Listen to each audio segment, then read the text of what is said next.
This is Deborah Tavares. We're picking up a horrific plan that is being furthered by Rothschild and Rockefeller, as I will explain during this conversation.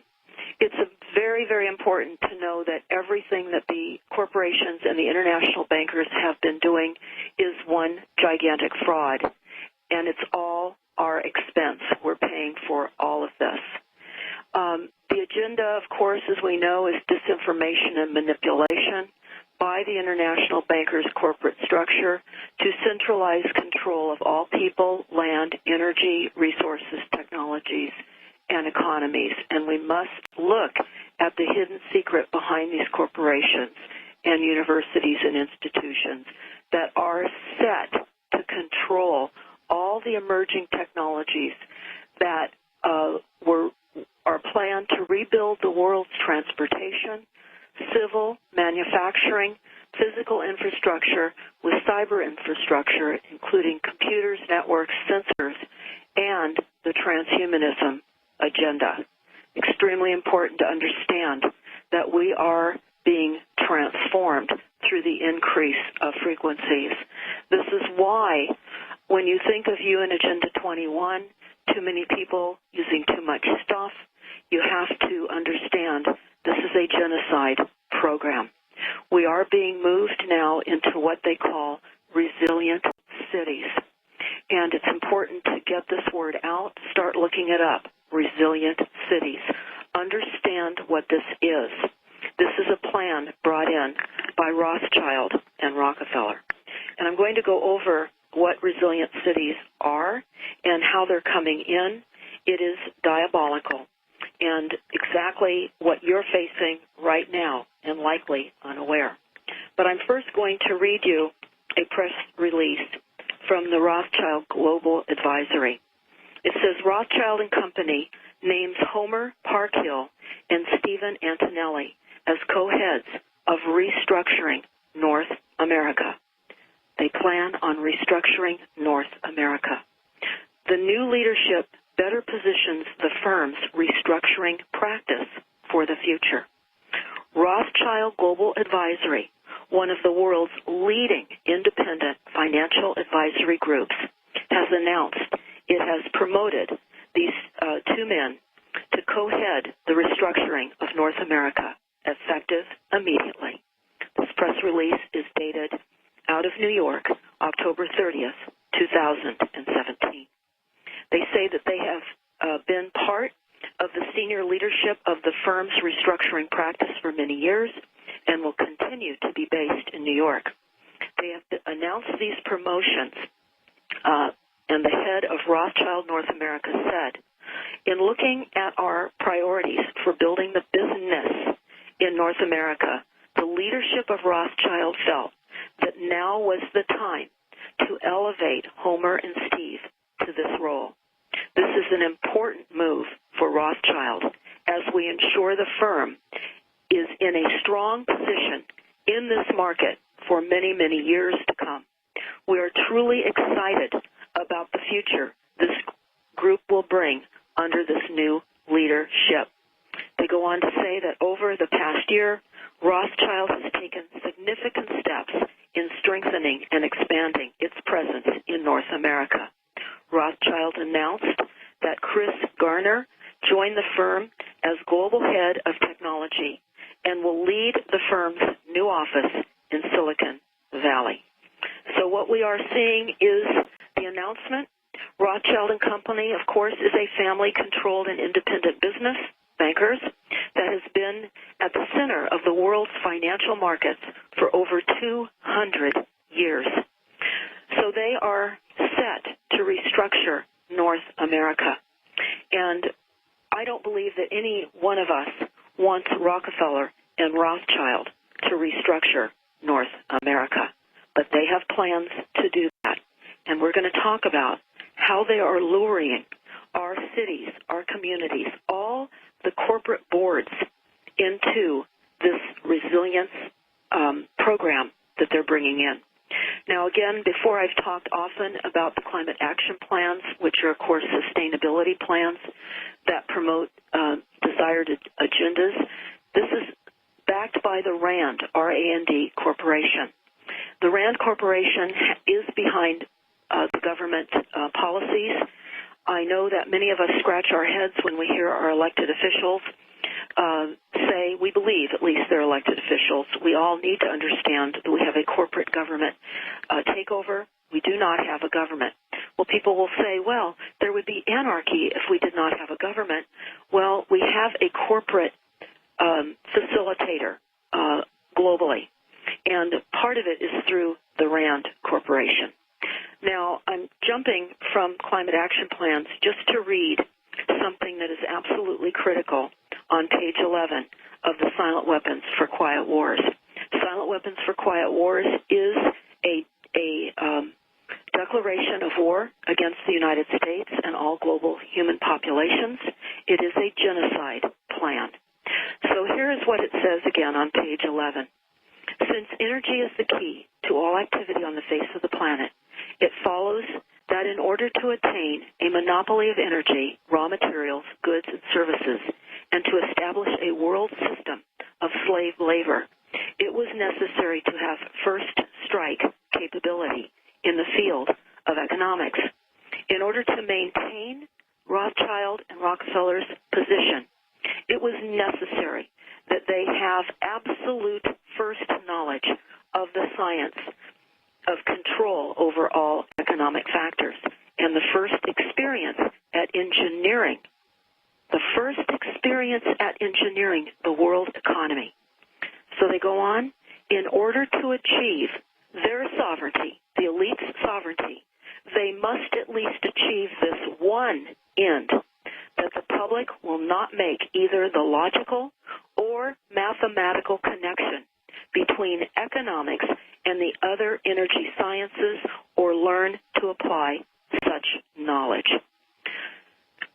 So with that having been said, I want everybody to pay close attention to how they are maneuvering these strategies through our country through the vehicle of the RAND Corporation. And we have to first understand that the word consensus is a format that is presented by trained facilitators to come into each of our communities in all levels of corporate government setups, because we have been now taken. We're no longer the country we believe, and many people sadly still believe we have. Many people still believe that voting changes things. It doesn't. We're run by consensus. We're run by groupthink. What does that mean? Well, I tried on many occasions to join citizen advisory boards here in Northern California. There was one caveat, that I would have to agree on the majority of the decision being made. In other words, if I or a couple of other people did not agree with the direction of the understanding, we would have to be quiet and go ahead and agree anyway. So we know that groupthink is made to conform to popular opinion, and we get overpowered by the most energetic people. Groupthink destroys a good thing, as we have been told when we look at the definition for consensus. They say consensus is the middle ground in decision-making between total assent and total disagreement. Consensus depends on people involved having shared values and goals, and on having broad agreement on specific issues and overall direction.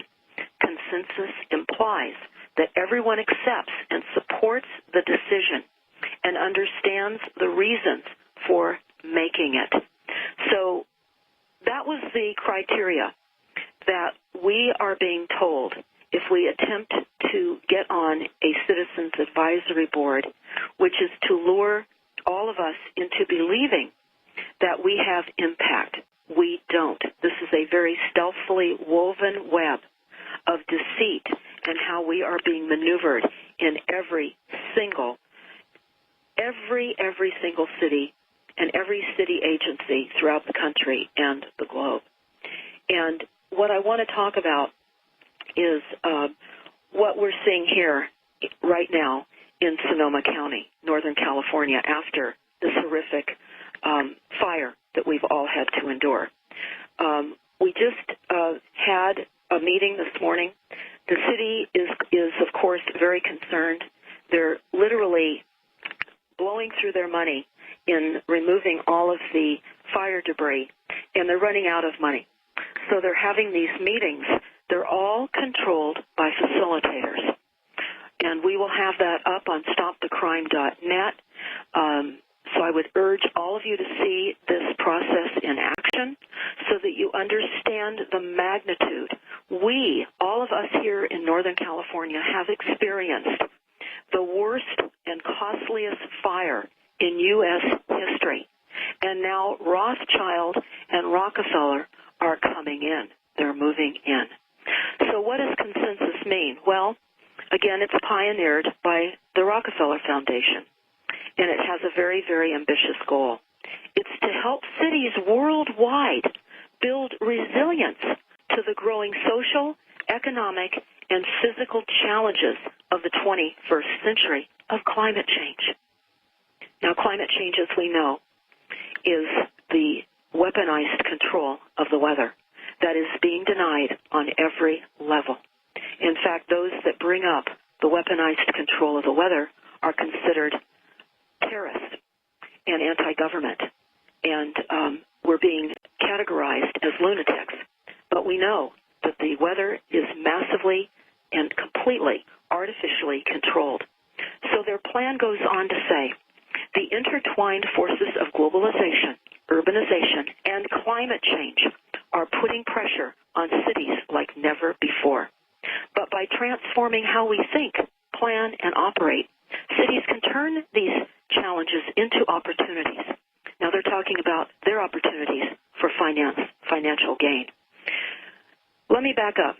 The climate action plans and the energy action plans that all of your cities have approved several years ago were facilitated not only by the facilitating team, the economic hitmen that come in and literally control the city's agendas, but the cities took grants in order to implement and approve these climate action plans. Now think of it like this. You're a builder, and you have a set of plans drawn, and you pay the architect for those set of plans. But the building of those plans has not yet happened. And I'm going to discuss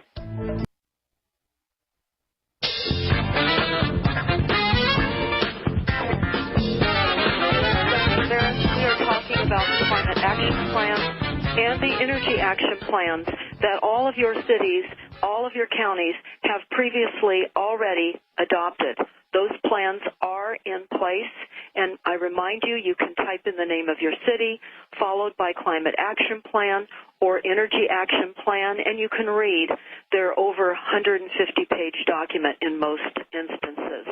Again, I was talking about the Delphi meetings and how these plans were structured and how they were facilitated by communication techniques that have been used in all the meetings today to manipulate and reach predetermined outcomes for desired goals of Rothschild and Rockefeller and the nest of and weaving of corporations who are behind these meetings.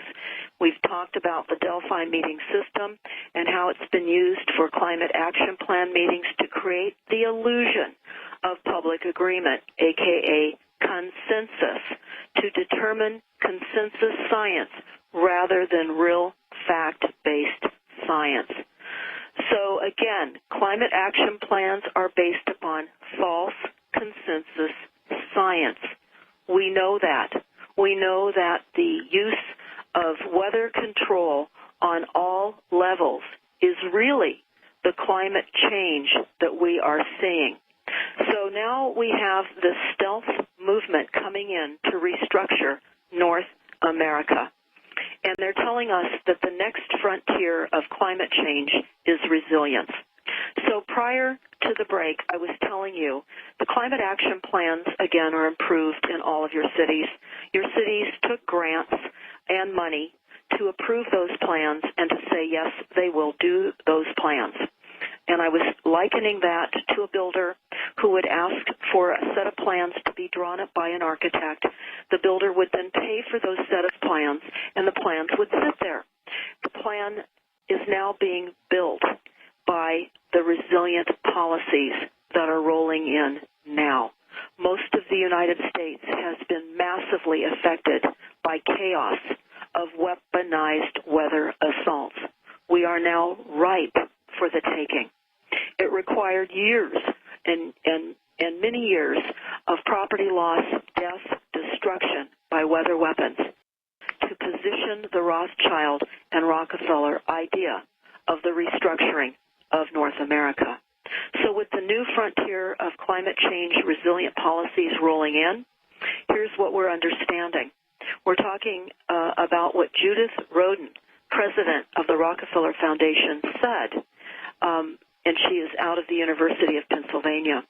She says, as the world turns its attention to the United Nations Climate Change Conference in Paris, the global community is hoping for fresh ideas to solve our increasing climate-related challenges. We know that climate accelerates and complicates almost every other problem, from food insecurity and water scarcity to conflicts and refugee crises around the world. In this increasingly interconnected world, only real and lasting resilience achieved by way of innovative systems and deep approaches will solve our problems into the future.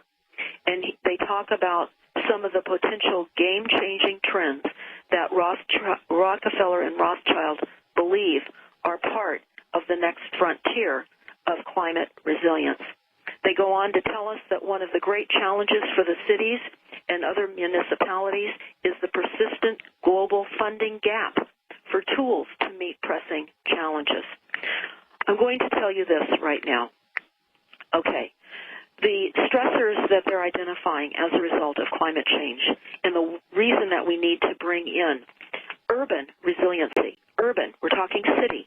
This resilience program is designed to move us all into the cities. UN Agenda 21 policies that everyone's aware of, the Wildlands Project moving us from country, rural lands into urban literally imposing a grid of frequencies around us in these resilient cities was really the plan all along.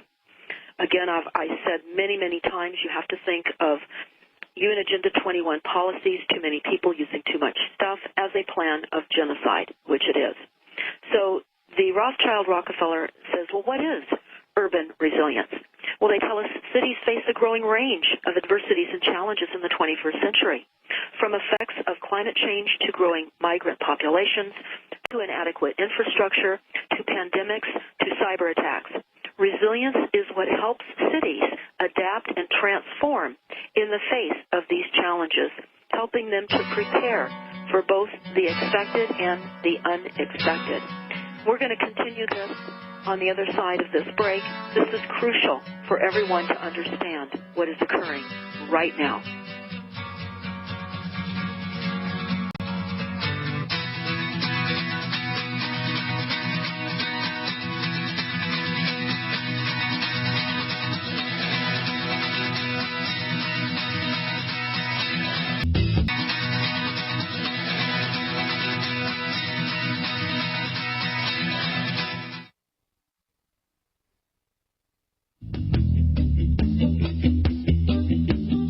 Well, welcome back. This is Deborah Tavares, and we are discussing the urban resilient plans that Rockefeller and Rothschild are bringing in to North America for the restructuring of North America. So again, I would recommend that everyone type in resilient cities and understand what we all face.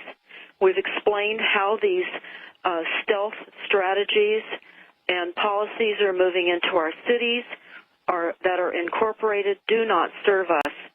And through grants and facilitators and the consensus agreement where everyone has to agree with the majority is how we are getting this lawless, corrupt requirement changing our lives, and we're going to talk about that, but I'm continuing with the definition of city resilience. So the resilient cities defines urban resilience as the capability of and the capacity of individuals and communities and institutions and businesses and systems within a city to survive, adapt, and grow no matter what kinds of chronic stresses the acute shocks they experience will be. Wait a minute. We can survive no matter what kind of acute shocks we experience when they're using weather weapons to hit us. They go on to tell us, building urban resilience requires looking at a city holistically, understanding the systems that make up the city and the interdependencies and risks they will face. By strengthening the underlying fabric of a city and better understanding the potential shocks and stresses it may face, a city can improve its development trajectory and the well-being of its citizens. This is how they're selling this. So they're listing some of the chronic stresses. Chronic stresses are slow-moving disasters that weaken the fabric of the city, and they include high unemployment, overtaxed or inefficient public transportation systems, endemic violence, chronic food and water shortages, acute shocks, and then they say acute shocks are sudden, sharp events that threaten a city, including earthquakes, floods, disease, outbreaks, and terrorist attacks. And they go on to say the challenges that cities face are often not just a single shock or stress, but many shocks and stress. Most cities face a combination of all of these challenges, which can contribute to further threatening a city's resilience. And they cite the example of Hurricane Katrina, which hit the southeastern U.S. in 2005 with devastating consequences. But it wasn't the hurricane alone that led to such a crisis in the city of New Orleans. They say that the storm's impact was exacerbated by stresses like institutional racism, violence, divestment, and aging infrastructures, poverty, lack of microeconomic transformation, environmental degradation, and other chronic challenges. Now let's talk about this. Lack of environmental degradation. We have failing infrastructure. We have the nest of networks, fish and wildlife that is prohibiting the cleaning of our creeks that overflow, wipe out many roads, make it unsafe for us to travel. And they are adding all these challenges to us because this is all part of a Rothschild, Rockefeller takeover by using these agencies. They go on to say the compounding pressure of these unaddressed stresses undermine the city's resilience. And when a terrible shock hits the city, it's exposed and exacerbated its weaknesses and ultimately making it far more difficult for the city to bounce back. I'm going to add right now, Northern California has had such a shock. This was an intentional hit using directed energy weapons.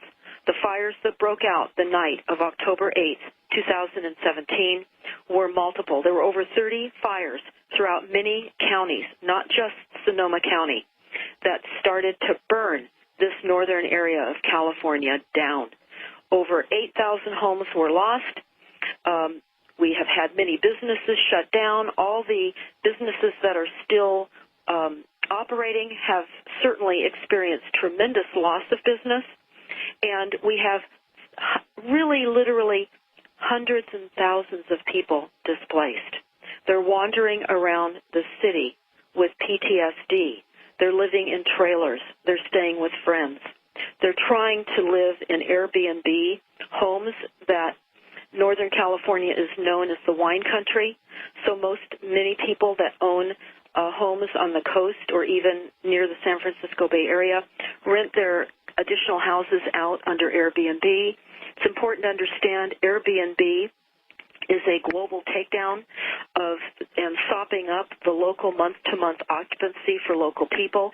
Airbnb is run by Google, and the intention is to displace people globally. They say in their mission statement, more or less, that any home, wherever you are, is where you are. And this is all compacting to the transition and the lack of community as we have transient people continuously coming in and out.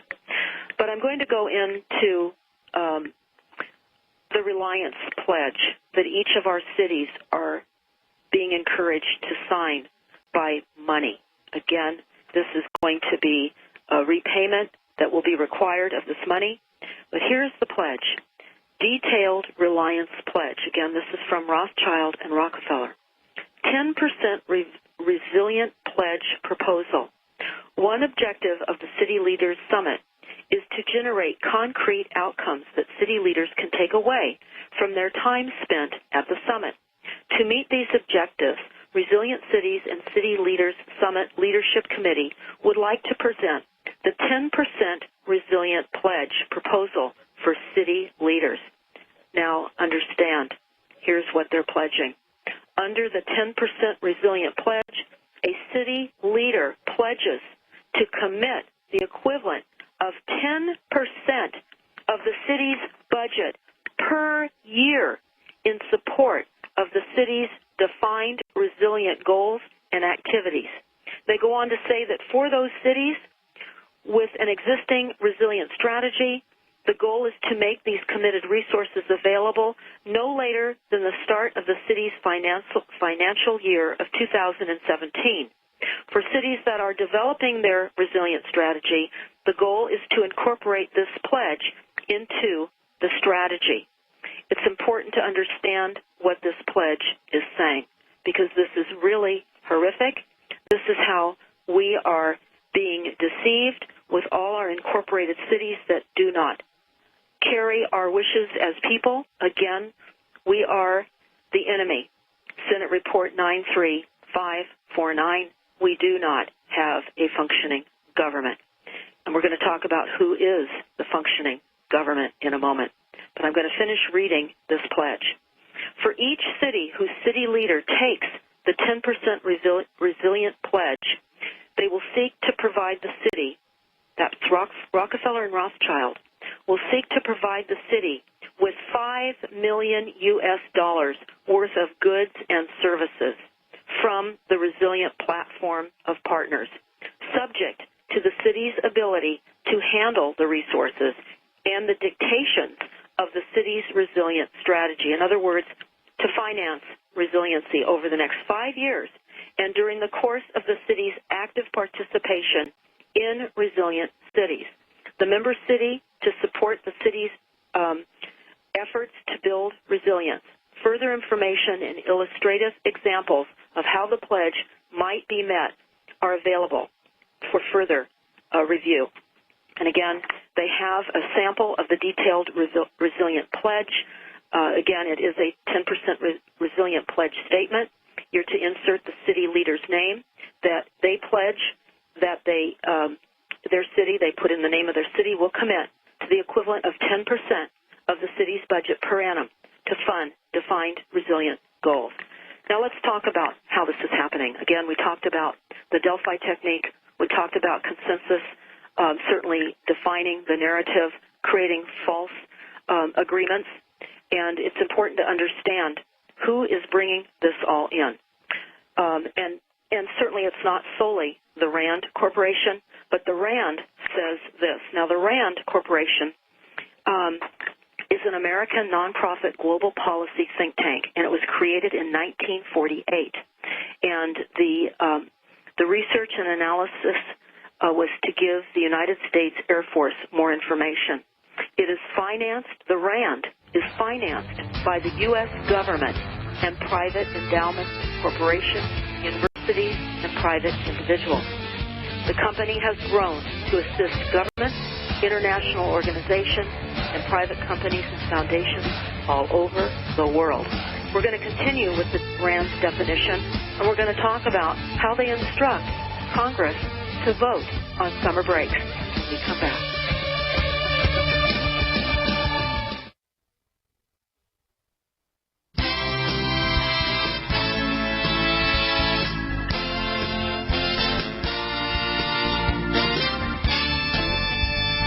Welcome back. Again, this is Deborah Tavares. I am talking about how the country is being run by corporations, Rothschild and Rockefeller mainly funded. It is very, very important to understand that the RAND, R-A-N-D Corporation, and how they are involved in drafting up the very policies that our fake politicians read. They don't read before they vote on policies. We've heard that time and time again, but they vote on it anyway. The next question is, if they haven't read it and they don't know what it is, then they haven't written it. So who is writing it? And we're identifying that now. But I first want to state to you that the RAND does control governments and international organizations, private companies and foundations, and even the defense globally. They are also involved in health care. And the American locations of the RAND is the headquarters in Santa Monica, California. They are in Arlington, Virginia, Pittsburgh, Pennsylvania, the San Francisco Bay Area, Boston, Massachusetts. The RAND Gulf State Policy Institute has an office in New Orleans, Louisiana, and the RAND Europe is located in Cambridge, United Kingdom, and Brussels, Belgium. RAND Australia is located in Canterbury, Australia. Again, they create programs for public policy, and they address and analyze on real-world problems, and they shape everything under the idea that we have climate change. Every policy is based upon climate change. This is where now the resilient cities are coming in. The resilient cities is now how they're going to build the climate action plans that our cities have already agreed to and accepted grant money. And I read to you the pledge that the cities will be making a 10% contribution to resilient cities annually of their budget, 10%. Now let's talk about what we found on the RAND website. They talked about, and this is just one example of many, but this is important to understand. Again, RAND runs governments, and many other agencies do as well. But the RAND is funded by Rockefeller and Rothschild and other private contributions as well. But they say this, the summer of 2015 reading list for Congress, a reading list for Congress. This is put out by the RAND. They say this, with the House adjourned for the summer and the Senate set to wrap up later this week, the strenuous pace in Washington will slow somewhat, offering a welcome break for busy congressional staff. However, important issues remain on the table for the fall season. So RAND has developed a list of must-read research and commentaries that will help ensure that policymakers are ready to dive right back in the fall. And some of the things that they had on their summer reading list was the Iran nuclear deal, cyber security, and they talk about transportation funding, reauthorizing the elementary and secondary education. They go on to say how the House and the Senate can pass bills reauthorizing the Elementary and Secondary Education Act this year, and that policy differences in each chamber's respective bills and conference process for ironing them out is expected to carry over into the fall. In a series of commentaries, and experts from RAND Education have compiled recommendations for Congress as it works to revamp the long-expired law. Researchers address a variety of issues, including requirements for testing, the federal role in improving schools, and how Congress can help boost teaching. Now, we know from the Silent Weapons for Quiet Wars that the RAND and the educational process has been controlled. It's all part of the Silent Weapons system. And an excerpt from the Silent Weapons War is this about education, and this is on page 7 of Silent Weapons for a Quiet War. Quote, "The quality of education given to the lower class must be of the poorest sort, so that the mote of ignorance, isolating the inferior class from the superior class, is and remains incomprehensible to the inferior class. With such an initial handicap, even bright lower-class individuals have little, if any, hope of extricating themselves from their assigned lot in life. This form of slavery is essential to maintain some measure of social order, peace, and tranquility for the ruling upper class." So as I read to you the summer reading list provided the actors in Congress and all of our congressional illusion of a government that is presented to them by the RAND Corporation, it is important to understand where then those policies are occurring. Here's what they talk and tell the congressional members, who again are puppets. We always use the word puppets. They are actors.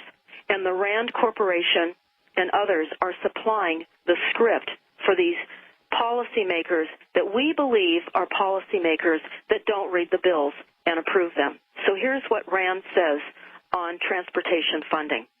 The U.S. Highway Trust Fund is running on fumes after passage of a short-term extension. As Congress debates a long-term fix, questions remain about how to finance the package in an era in which the gas tax is no longer cutting it. To answer these questions, some state and federal policy makers have begun to explore a shift from taxing fuel to taxing vehicle miles traveled. These fees could be structured to reduce congestion, emissions, and wear and tear on the roads. However, transitioning to vehicle miles traveled fees would introduce key challenges from public resistance stemming from privacy concerns, multiple technology and systems requirements and choices, and the administrative challenge of collecting fees directly from millions of drivers rather than the status quo of levying taxes on a smaller number of fuel wholesalers. They go on, but they talk about the Western drought and climate change resilience, again, part of the Congress's summer reading list. Here's what they talk about that. With the West facing a persistent drought and devastating start to wildfire season, wildfire, again, is a season. It's a market of destruction. It is intentional. They are not allowing the resources. They have sprayed us with strontium, barium, and aluminum. Our forests are erupting because of the millions of dead and dying trees. They have fueled these fires, and they are increasingly hotter because of the combustibility of all the heavy metals that have been sprayed on us. So we first must understand the enormity of this structure that we face. So they go on to tell us and tell our congressmen, again, who do not serve us. The United States is a de facto government, and it exists in name only. And we've talked about James Traficant, who was the representative of Ohio, and how for years he would put on congressional record the fact that the United States was bankrupt.